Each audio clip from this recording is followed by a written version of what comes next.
Buenas noches para todos. En nombre del semillero de ortopedia Sembrando Investigación del Hospital Universitario San Rafael de Tunja, la línea de investigación LIOT del Departamento de Ortopedia y Traumatología del Hospital San Rafael, tengan todos ustedes muy buenas noches. Nuevamente mis agradecimientos para el doctor Germán Francisco Patus González, gerente del hospital, por crear este espacio histórico de nuestra institución. Hoy tengo el gusto de compartir el auditorio con la doctora Pilar Castellanos Hernández. La doctora Caso es médico general de la Universidad Pedagógica de Colombia. Acaba de ser es psicóloga, además especialista en gerencia en Presalud, terminar su servicio social obligatorio en el Hospital San Rafael de Tunja. La doctora Castellanos nos va a hablar hoy sobre reportes de caso, guía de la clínica a la publicación. Doctora, bienvenida.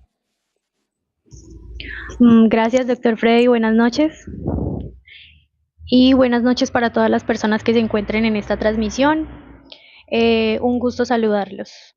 Bueno, esta noche vamos a hablar del reporte de caso, guía de la clínica a la publicación.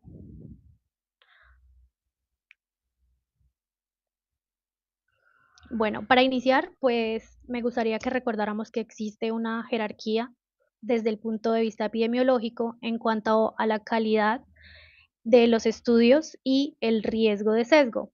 De abajo hacia arriba en la pirámide tenemos el reporte de caso y las series de casos.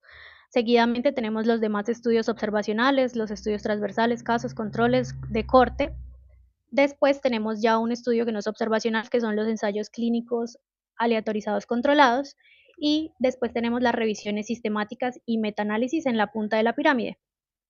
Mientras ascendemos en la pirámide, va a aumentar la capacidad de los estudios para establecer asociaciones causales y reducir los sesgos. Es decir, entre más arriba la pirámide es menor el sesgo, entre más abajo van a ser mayores los sesgos. Asimismo, pues entre más arriba la pirámide, mejor evidencia hay, entre más abajo, menor.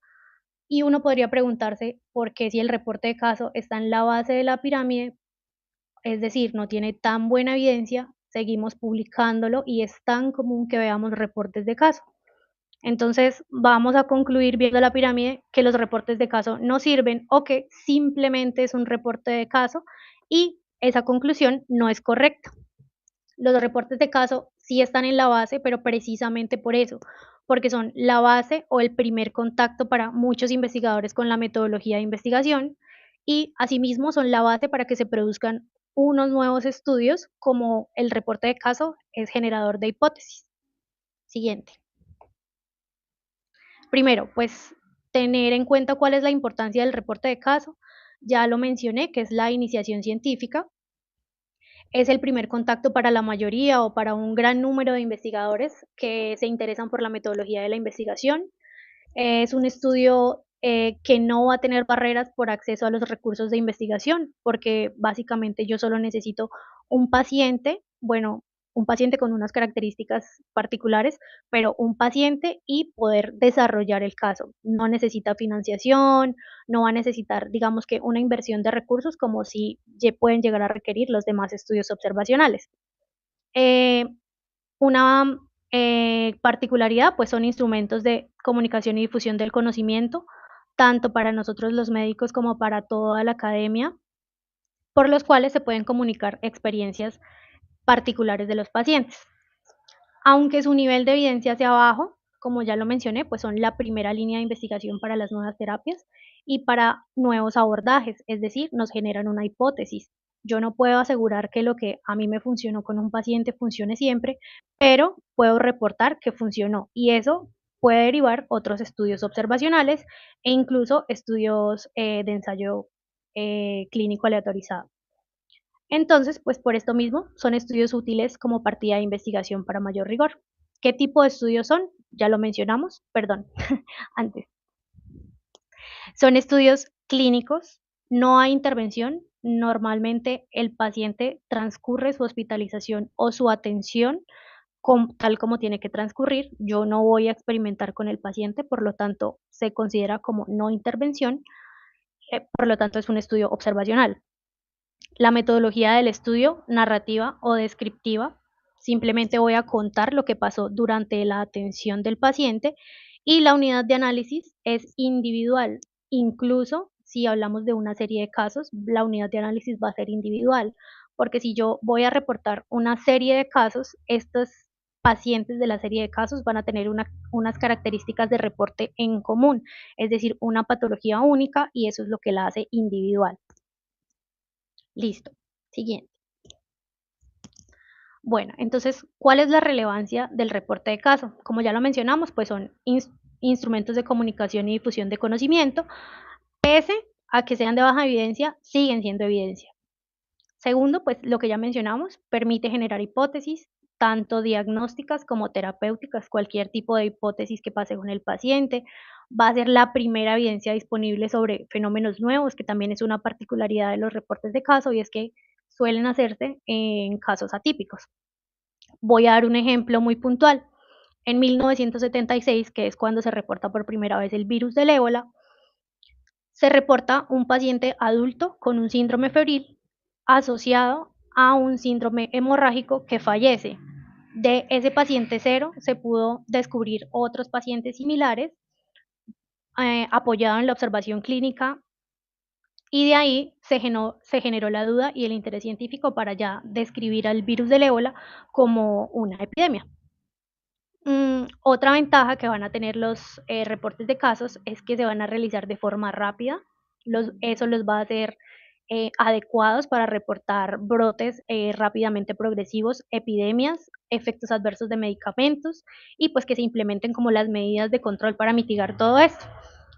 Si seguimos con el ejemplo del virus del ébola, pues hubo un paciente cero, un caso único que se reportó, se empezaron a ver pacientes similares, entonces ya serían una serie de casos, y siguiendo el mismo ejemplo, durante las primeras etapas, los primeros reportes eran pequeños casitos aislados, pero eh, estos casos nos permitieron establecer que había un nexo epidemiológico y que pues estaba desatando una epidemia. Bueno, otra ventaja, pues tienen un lenguaje en su mayoría sencillo o de fácil comprensión para las personas pues de cada rama.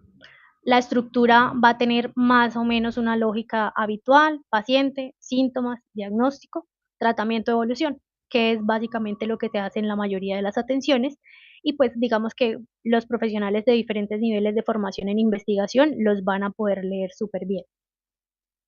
Eh, Otra ventaja es que en la mayoría de los casos no requiere estadística. Sin embargo, en los casos en los que sí la requiere, va a ser únicamente estadística descriptiva. Es decir, no necesito yo tener un conocimiento superior en estadística o en epidemiología para comprender lo que el estudio me quiere comunicar. Ya mencionamos pues que son de bajo costo, y una cosa importante que me gustaría mencionar acá para el semillero es que son muy importantes en la educación médica. Primero, porque como ya dije, es un primer acercamiento al investigador. Y segundo, ayuda a redactar el proceso diagnóstico de enfermedades raras. Entonces, hay un razonamiento clínico detrás de un diagnóstico o de una decisión, y esto le va a servir a los estudiantes como aplicar la literatura médica para un paciente o para una patología individualizada. Y asimismo, pues va a favorecer o va a desarrollar las habilidades de escritura científica, y esta va a ser pues la puerta para la publicación científica. Bueno, en las desventajas, porque no hay que negar lo que también las tiene, los pacientes, como ya mencioné, suelen ser inusuales o atípicos, entonces yo no puedo generalizar los hallazgos, la clínica o el tratamiento del paciente al resto de la población. Es un paciente individual, lo dijimos desde las características del inicio.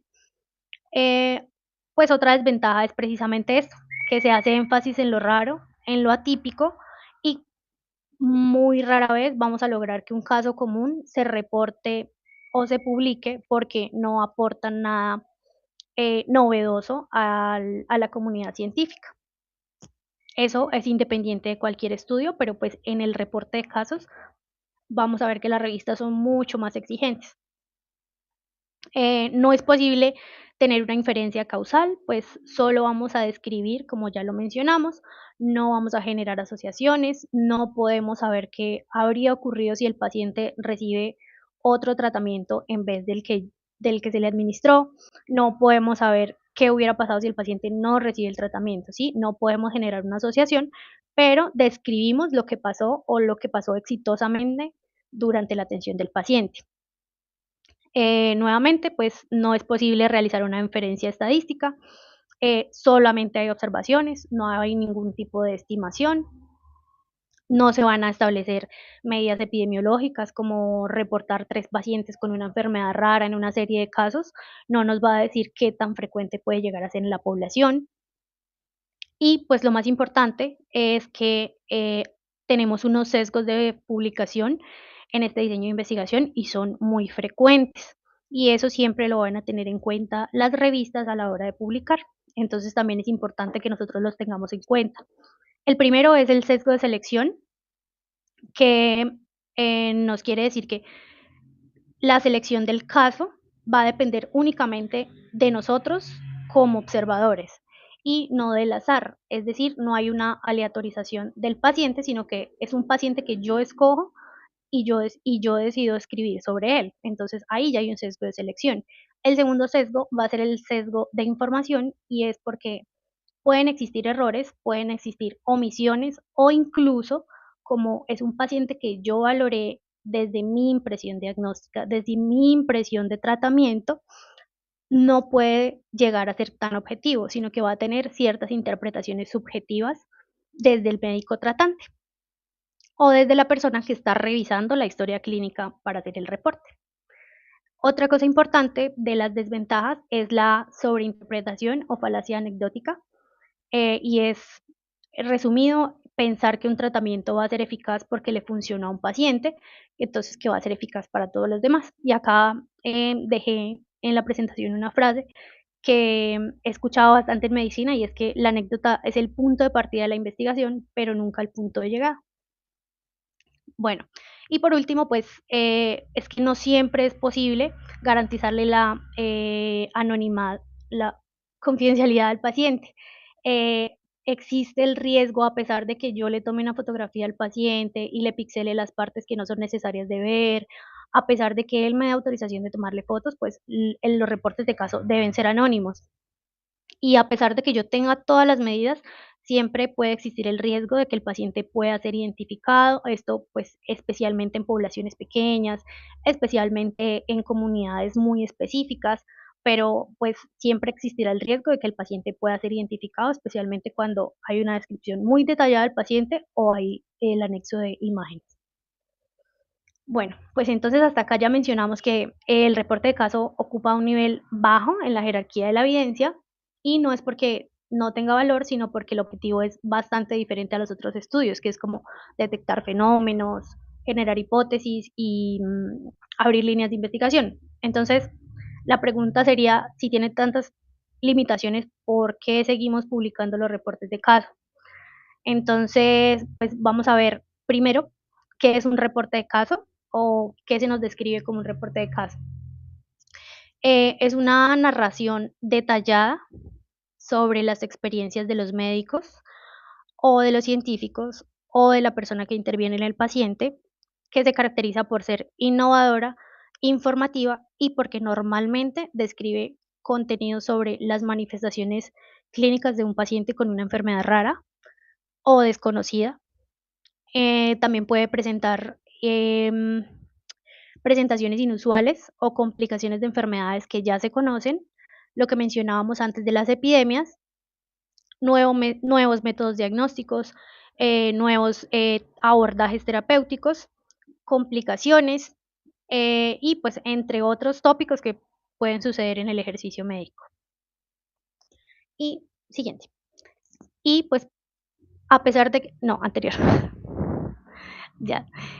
A pesar de que no son exactamente lo mismo, digamos que se estructuran de una forma similar, por eso durante esta actividad académica voy a hablar únicamente del reporte de caso, pero voy a dejar aquí que la serie de casos se estructura prácticamente de la misma manera, solo con una particularidad, y es que de igual manera, la serie de casos es un informe descriptivo, se va a hacer exactamente igual, pero eh, se van a tener más o menos en cuenta de 4 a 10 casos. No es tan estandarizado en la literatura eh, si tienen que ser exactamente 4 y máximo 10, pero lo más usual es que sean entre 4 a 10 casos, pero que sí tienen que tener estos 4 casos, que es obligatorio y lo exige toda la literatura, es que los aspectos clínicos o terapéuticos de los pacientes sean exactamente los mismos. ¿Listo? Entonces deben compartir los 4 casos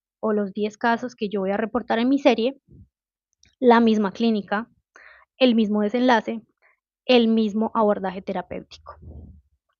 Bueno, entonces antes de empezar, ahora sí, con la parte honda del asunto, vamos a pensar cuándo hacer un reporte de caso.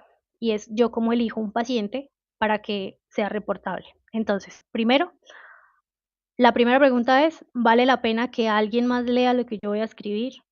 Todos los pacientes claramente no van a ser candidatos a ser reportados en un caso. Entonces, yo tengo que preguntarme primero si vale la pena que alguien más lea lo que yo voy a escribir de mi paciente.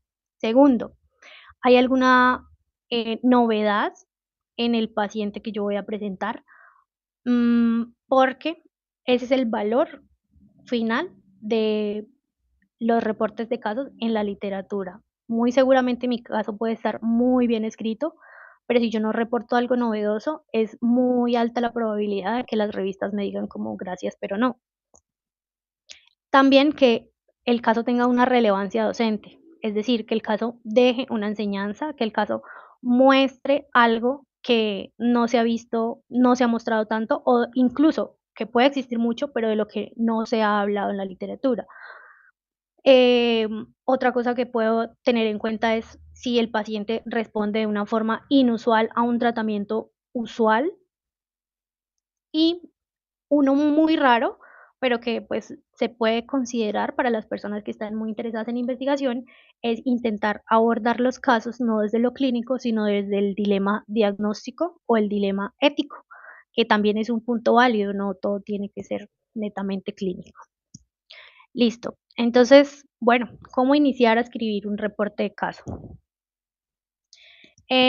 Todos tenemos claro que los manuscritos o las investigaciones van a depender en gran parte de su éxito de la revista donde yo quiero o yo escojo publicar. Sin embargo, pues para postular un informe de caso o un informe de serie de casos es necesario tener unas instrucciones tanto de la revista, pero además existe un documento base que nosotros como investigadores todos tenemos que conocer, que son la declaración y lista de verificación CARE o Case Report de inglés. Esta lista, que CARE, va a servir para estandarizar los componentes claves que tiene que tener un reporte de caso. Entonces, desde que salió esta lista, que se realizó un consenso de expertos en los años 2011 y 2012, y ellos, digamos que redactaron un documento donde evidenciaron como lo más relevante de los reportes de caso, lo presentaron en el año 2013 en un congreso, que es el Congreso Internacional de Revisión por Pares y Publicación Biomédica, y en este congreso aceptaron esta lista como la lista base para el reporte de casos. Entonces, actualmente la mayoría, si no es que todas las revistas médicas y las editoriales en varios idiomas, porque la lista está en varios idiomas, aceptan la lista o la declaración CARE para reportes de casos como la estructura de fondo de los reportes. Em, Características de esta lista, pues se fomentó la precisión, la transparencia y la utilidad de los reportes de caso. La podemos ver en pantalla. Esta es la versión en español, consta de 13 puntos que va a describir los 3 elementos clave que tiene que tener un buen informe de caso, y no necesariamente tienen que estar escritos en el orden estricto que aparecen ahí. Por eso en la columna de la derecha aparece un, una columna que dice información informado en tal página. Es decir, que si bien no tiene que estar en este orden estricto en el texto, yo puedo escribir acá en qué página del texto encuentran lo que me exige la lista o lo que la lista me sugiere. ¿Listo? Vamos ahora pues a desglosar esta lista de verificación. Tanto la lista como el documento de declaración son de acceso libre, son gratuitas, las pueden buscar así como guía CARE para la descarga en línea y pues de ahí guiarse. En algunas revistas solicitan la guía CARE diligenciada, es decir, enviar el reporte de caso, enviar la guía y que diga en qué página aparece cada una de las cosas que la lista pide. Bueno, entonces vamos a intentar desglosar, perdón, atrás, a intentar desglosarla atrás. Sí. El primero y muy importante es el título. Debe ser un título conciso, debe ser llamativo, tiene que incluir la información más relevante del caso, es decir, el diagnóstico principal o la patología principal, si es una sola, si son dos, las dos, que ubiquen al lector en qué está a punto de leer y cuál es el enfoque que se le va a dar al caso. Hay dos tipos de título. El título nominal, que es una única frase. Ahí vemos unos ejemplos, por ejemplo, síndrome neuroléptico maligno en paciente con esquizofrenia subdiagnosticada. Ese es un título complejo, solamente tiene una frase, no hay asociación de dos frases distintas. Y un título compuesto que ya está asociado, perdón, compuesto por dos o más frases que se asocian. Y vamos a ver, por ejemplo, trastorno de identidad disociativo en un adulto mayor, reporte de caso. Específicamente, ¿qué nos dice la guía sobre el título? La guía nos dice que el título debe incluir la palabra reporte de caso.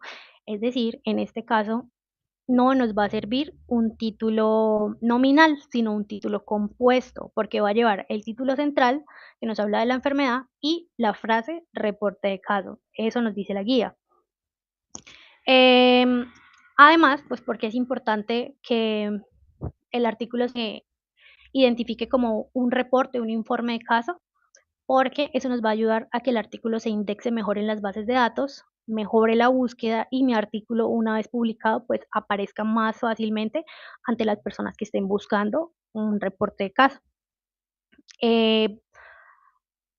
Case report es un término que se encuentra en los MESH, que son la biblioteca de términos de PubMed, y el término reporte de caso en español también se encuentra disponible en los DEX. Entonces, eso es lo que nos dice la guía respecto al título. Y acá importante, y es que si nos fijamos, la guía en ningún momento nos habla de la extensión del título. No nos dice cuántas palabras debe tener máximo ni mínimo, nada. Solamente nos dice que debe ser un título compuesto e incluir la frase reporte de caso. Esto va a suceder en la mayoría de los elementos, por eso lo voy a decir desde acá. La guía no nos va a decir cuántas palabras, cuántas, cuántos caracteres. Eso es algo que va a ser dependiente principalmente de las revistas. ¿Listo? Bueno, aquí la guía sí nos especifica, pero es porque esto sí es algo muy específico de las palabras clave. Entonces, la guía nos recomienda que se van a utilizar de 2 a 5 palabras que ayuden al lector a hacer una búsqueda más fácil de la literatura relacionada. Aquí, de igual manera, pues las palabras deben estar incluidas en los términos MESH y DEX. De pronto hay una frase que resume mejor lo que dice mi artículo, pero no va a servir para las revistas que no esté en la biblioteca de PubMed o que esté en los DEX. Entonces, preferiblemente yo debo buscar unos sinónimos que se acomoden al contenido de mi documento para incluirlas en las palabras claves. Aquí, de igual manera, la guía nos dice que sí o sí yo debo incluir en las palabras el reporte de caso, igual que en el título, para pues facilitar las búsquedas en las bases de datos. Aquí tenemos un ejemplo, si el título es rotura inminente de aneurisma aórtico, informe de un caso y revisión de las señales de advertencia, las palabras claves van a ser aneurisma de aorta abdominal, aorta, informe de caso o reporte de caso, media luna hiperdensa, imágenes, trombo mural, revisión, ruptura. ¿Listo? Ahí hay más de las 5, pero es el ejemplo de las que se podrían escoger. Listo.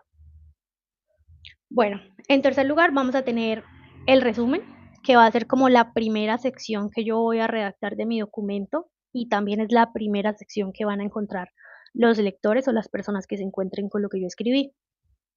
Esta les va a hacer un resumen de lo que contiene el documento y pues va a hacer que las personas se interesen o no se interesen por continuar leyendo. Aquí nos dan una sugerencia, pero es una sugerencia aislada y es que debe ser una síntesis equilibrada y concisa del informe y que debe mantener entre las 100 y las 250 palabras, pero esto va a ser igual dependiente de la revista. Nos sugieren que se haga entre 100 y 250, pero esto según la revista puede variar. El resumen también nos va a facilitar la indexación. Creo que el título, las palabras clave y el resumen nos van a facilitar la indexación y la identificación de otros, pues, de como informe de caso en las bases de datos. Bueno, ¿qué es el resumen? No, perdón. El resumen, ¿qué es exactamente? Va a estar compuesto por una introducción que van a ser más o menos 2 o 3 frases que orienten al lector sobre la relación que hay entre lo que yo voy a escribir y lo que ya existe en la literatura. Es decir, si yo voy a hablar de psicosis, por ejemplo, yo debo incluir en este resumen qué se ha dicho de psicosis. No tiene que ser muy extenso porque eso lo puedo hacer en la discusión, pero sí puedo dejar un contexto como un background de lo que se ha hablado de psicosis en la literatura en los últimos años y ya. Bueno, respecto al tema principal de mi artículo. También va a resumir el episodio de la atención y va a cerrar con una o dos frases que van a dar como un mensaje final sobre el informe del caso, con énfasis en un mensaje clave del caso que estoy presentando. ¿Cómo debe hacerse el resumen? Hay dos tipos de resumen. Uno es el resumen narrativo, que es una versión cortica del artículo que va a incluir el texto corrido con sus ideas principales y sin ningún encabezado. Simplemente un resumen del documento que no tiene títulos ni subtítulos. Y hay un resumen estructurado, el cual va a tener, en el caso del reporte de caso, 3 subtítulos. Esto varía para los estudios de otra metodología, pero exactamente en el reporte de caso va a tener el resumen estructurado 3 puntos: introducción, presentación del caso y una discusión o conclusión. Si es una discusión, pues la discusión es la parte más extensa del documento, pues no la vamos a poder poner toda. Entonces, lo que recomienda la guía es que se haga de forma de conclusión de qué refleja el aprendizaje respectivo del caso o, qué es, o cuál es la conclusión final a la que yo llego después de todo el análisis. Listo, entonces acá tenemos un ejemplo. Este es un documento del doctor Freddy, una publicación que ya está hecha sobre fracturas trasindesmal. Entonces, este es un resumen narrativo. Como pueden ver, no tiene ningún tipo de subtítulo, simplemente cuenta lo que ellos buscaron, lo que reportaron y la conclusión al final. Siguiente. Bueno, esto es básicamente lo que ya les había mencionado, pues lo que debe llevar o cómo se debe distribuir este resumen. Y pues en la parte superior está lo que nos dice la guía exactamente, que es la introducción, lo principal de lo que encontramos en el paciente, cómo se hizo el diagnóstico, la intervención o lo que hizo novedoso el caso y la conclusión de cuál es la lección, cuál es la conclusión principal del caso. Siguiente. Y acá tenemos un resumen que también es un reporte de caso que se hizo desde el hospital, que es el del doctor José Luis Bustos, y es el síndrome de encefalopatía posterior reversible atípico en paciente gestante. Y como pueden ver, el resumen está estructurado, tiene introducción, caso clínico, conclusiones y ya. ¿Qué pasa aquí? Incluyeron en el resumen estructurado el objetivo y es que si es posible, en la introducción se va a describir el caso clínico, la descripción de la idea principal y el objetivo. Normalmente se puede, se puede incluir como subtítulo, la guía no lo recomienda. Lo que hacemos es eh, escribir la frase, el objetivo del presente artículo es presentar el caso clínico de una paciente con síndrome de encefalopatía y ya, no como título, pero sí se puede poner ahí en la introducción. Listo, entonces ya de forma más amplia vamos a empezar con la introducción. La introducción, la guía nos sugiere que hagamos 1 o 2 párrafos de extensión, porque también la introducción es lo primero que, después del resumen, si la persona ya se interesó, va a ir a leer la introducción. Y si se queda leyendo la introducción, ya seguramente va a terminar de leer nuestro caso. Entonces, lo más importante de la introducción es que pueda atraer toda la atención y el interés del lector. Eh, la introducción nos va a dar el contexto para el reporte de caso en cuanto al episodio de la atención de nuestro paciente y tiene que demostrar la necesidad de que se realice el reporte. Es decir, yo acá debo dejar muy claro por qué es importante que alguien más vea lo que pasó con ese paciente. Entonces, primero va a destacar lo relevante de su publicación. Se puede incluir una frase o un apartado chiquito que señale lo que yo espero causar en la comunidad científica con este hallazgo, con esta escritura de este documento. También importante incluir en la introducción es citar o mencionar los estudios más importantes que hay respecto al tema del cual yo estoy hablando para introducir a las personas al tema. Entonces, si yo voy a hablar de fracturas de fémur, yo tengo que describir cuáles son, cuál es la clasificación según la OTA, ¿sí? Para que la persona que está leyendo tenga como un contexto sobre lo que yo voy a reportar en mi caso. Eh, También aquí voy a señalar como el contexto social o histórico del paciente, que es lo que hace que los casos sean tan individuales. Debo mencionar si se ha reportado algún caso similar. Muchas veces hay casos, un caso similar en todo el mundo, entonces esa podría ser el valor de mi estudio, que solamente se ha reportado un estudio como el mío y fue en 1995 y yo 31 años después lo voy a reportar algo similar. Entonces, ese podría ser el valor agregado de mi estudio. Resaltar qué es lo novedoso del estudio, eso debe quedar muy claro en la introducción. Y finalmente, vamos a terminar la introducción con un resumen de 1 a 3 oraciones del caso que genere como una especie de duda en la persona que esté leyendo para que deba, pues para que quiera leer y entender qué pasó con el paciente. Entonces les voy a dar un ejemplo y es de un reporte de caso también. La aparición de psicosis asociada a complicaciones obstétricas severas como el síndrome de HELP es excepcional y representa un reto diagnóstico. Em, y la guía nos incluye una declaración y es que el informe de caso eh, debe incluir que el documento se redactó basado en la guía CARE. Bueno, siguiente. Bueno, entonces ya vamos a la descripción del caso. La historia clínica se va a presentar utilizando un estilo narrativo. Vamos a tener en cuenta la cronología de la enfermedad y presentar solamente la información del paciente que sea relevante para el diagnóstico. Es decir, si yo voy a presentar una patología pulmonar, yo debo incluir si el paciente, por ejemplo, tuvo una exposición laboral a algún factor de riesgo para desarrollar esta enfermedad.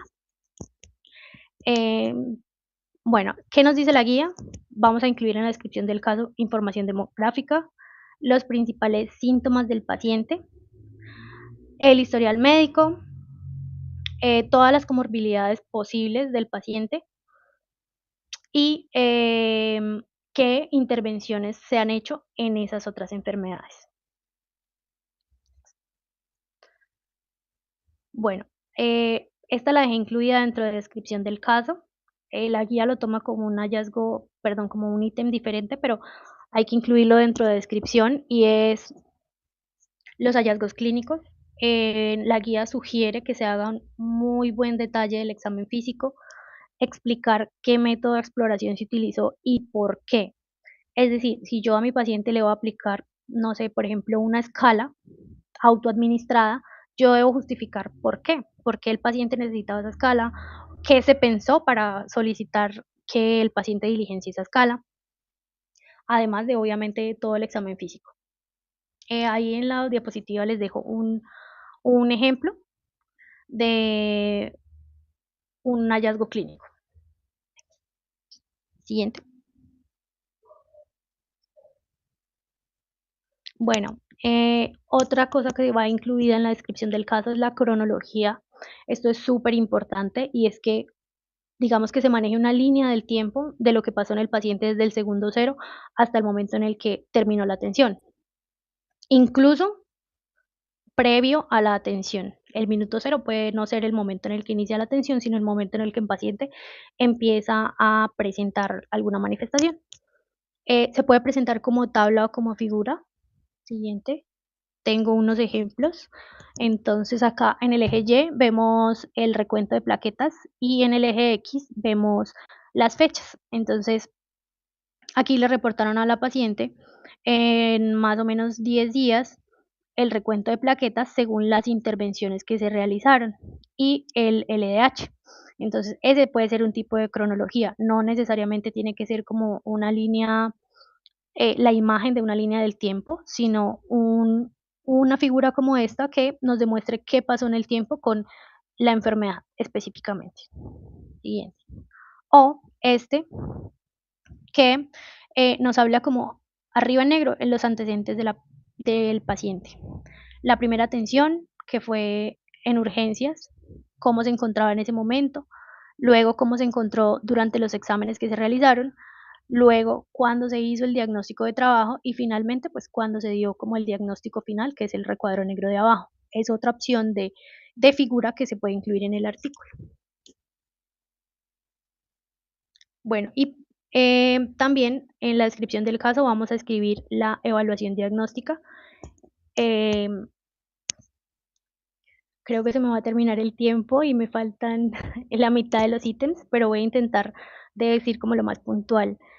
Eh, el diagnóstico es el elemento esencial de los reportes de caso.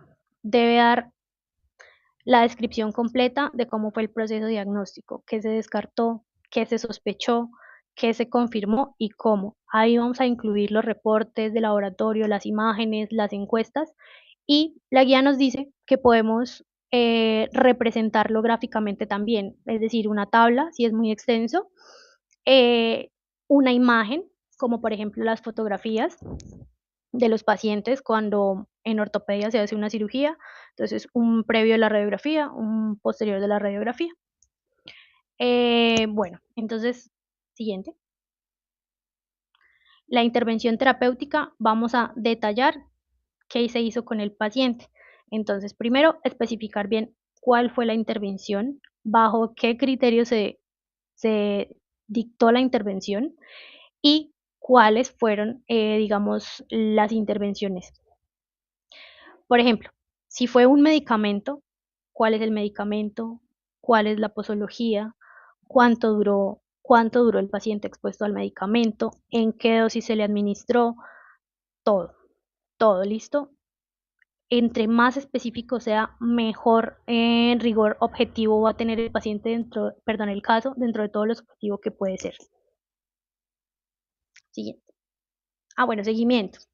Listo. Entonces, en el seguimiento vamos a describir el curso y el seguimiento de los pacientes, eh, todo lo que pudimos detallar sobre la adherencia y la seguridad del tratamiento y vamos a informar como el curso de la atención y vamos a tener en cuenta la perspectiva del paciente. Esto está en dos apartados diferentes de la guía, pero digamos que se puede resumir, se podría repetir la paginación ahí y es qué pudimos observar nosotros y qué pudo observar el paciente. Entonces acá en las diapositivas dejo un ejemplo que es en un paciente que se hizo una intervención, que es un entrenamiento de atención plena autodirigido y cómo el paciente percibe una mejoría. ¿Qué pasa? Ahí también podemos reportar en el seguimiento dificultades en el seguimiento. Por ejemplo, que el paciente por condición sociodemográfica no volvió, no se le pudo realizar el seguimiento. El paciente era de una área rural dispersa y nunca pudimos volver a comunicarnos con él. Entonces, em, eso también lo podemos escribir en el seguimiento. Siguiente. Bueno, ya cerquita del final, nos faltan 3 ítems corticos.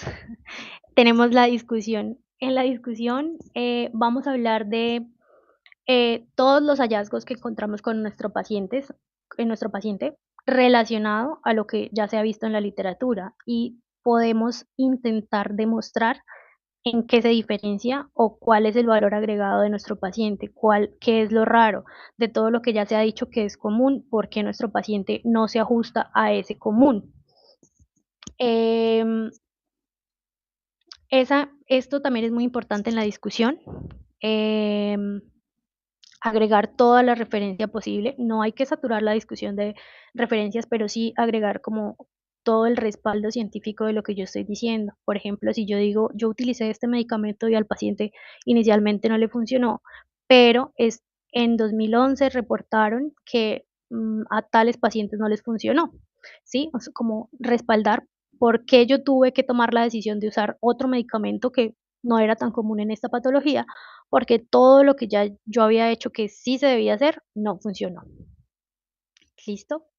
Perspectiva del paciente, básicamente es lo que ya mencionamos. Acá había dejado también un ejemplo de lo que pueden referir los pacientes, siempre ponerlo como em, tal cual el paciente lo refiera, en primera persona. Corto, pocas frases. Bueno, y por último, el consentimiento informado del paciente o de la institución, según nos dice la guía, pero de mi experiencia personal, siempre del paciente y notificar a la institución. Las revistas van a solicitar el consentimiento del paciente o yo puedo publicar un reporte de casos sin tener el consentimiento del paciente. No, las revistas siempre lo van a solicitar. Entonces, además de que sería un problema ético reportar un caso sin el consentimiento o la autorización del paciente, eh, las revistas lo van a pedir. Sí o sí debemos tenerlo. Siguiente. Bueno, eh, para finalizar, tenemos las instrucciones de los autores de una revista. Yo escogí esta revista porque está en Publindex en categoría B. Aquí lo que quería ver con esta imagen es que de todo lo que mencionamos seguramente nos puede salir un documento extenso, pero una vez tengamos en mente o en ojo la revista a la que queremos enviar nuestros documentos, tenemos que empezar a adaptar el trabajo ya bien hecho que hicimos según la guía, empezar a adaptarlo a lo que la revista nos pide. Miren que, por ejemplo, en este caso, nos piden que la extensión sea en el resumen de hasta 1500 caracteres, no nos hablan de palabras. Y la extensión en general de todo el documento va a ser de 2400 palabras. Em, entonces, esto es muy revista dependiente. Todas las revistas tienen unas guías o unas instrucciones para los autores diferentes y pues mi caso sí puede ser muy interesante, mi caso puede ser novedoso, estar muy bien estructurado, pero si yo no cumplo con lo que la revista está buscando, pues mi artículo no va a salir adelante y pues no va a ser publicado. Siguiente. Bueno, estas son las referencias que utilicé para realizar esta presentación. Em, Listo, muchas gracias.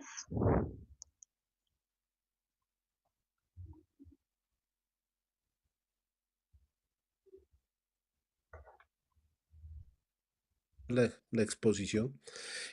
Esta herramienta nos permitirá en adelante realizar los reportes de caso para nuestra institución. Quiero recalcar en que este es el eslabón, el escalón inicial en la estructura de la evidencia médica y que en la medida que lo hagamos bien, ya sea porque sea un nuevo aporte a a la literatura médica, porque sea anecdótico, porque genere controversia, es el pilar fundamental del desarrollo del conocimiento y a partir del cual se desarrollaron los otros tipos de estudios. Quiero darle las gracias por su tiempo y su disposición, más aún cuando ya está en otras instancias laborales, y esperamos contar contigo nuevamente en este auditorio.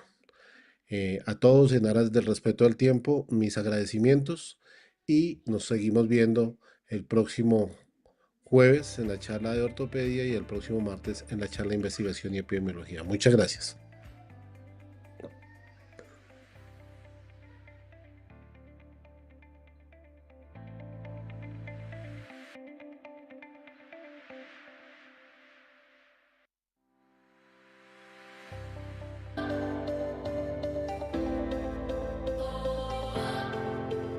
La acreditación es un reconocimiento que certifica que una institución cumple con altos estándares de calidad para